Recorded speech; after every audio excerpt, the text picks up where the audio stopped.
It's a little bit of humor, happiness, joy, fun. It's about real people sharing real inspirational stories. Welcome to MoMondays, Calgary! A couple weeks later, my friends Sam Flynn and Leah came up to me chuckling.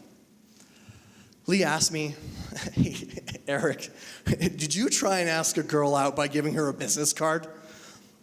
Playing it safe, not knowing exactly what she knew, I said, "No, of course not. I thought she was just really talented. And how do you know about that anyways?" Leah then exclaimed to me, "Jillian is my sister!" One of the first things that was said to my parents after the shock of your daughter's not going to live 24 hours was, if she does live, she'll always be small and petite. Now, this is my shoe. It's a size 8 women's shoe.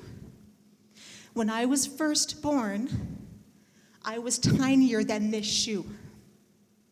So, 2, 3, 4.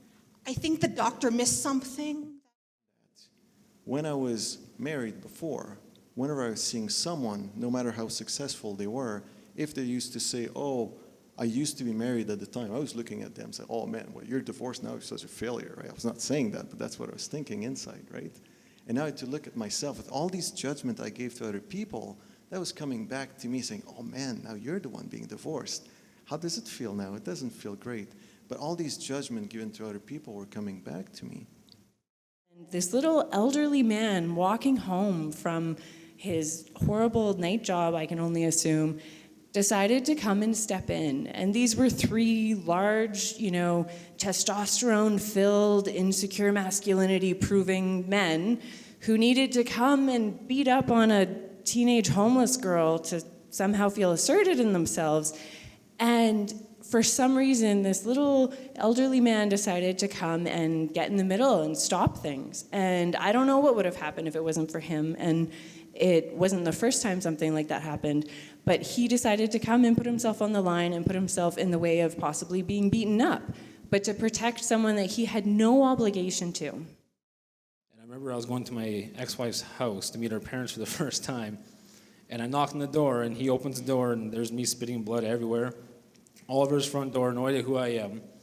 But he actually showed concern, and he informed her what happened. I was at the hospital, and I was full of adrenaline. I was angry. And 5 days later, this happened on January 17th of 2006, was my last time in a professional wrestling ring. On January 22nd, my birthday, I guess you can call it birthday beats, this is when it happened. I had to contact my close friend, who's WWE Superstar Tyson Kidd, and let him know that I had to retire from professional wrestling.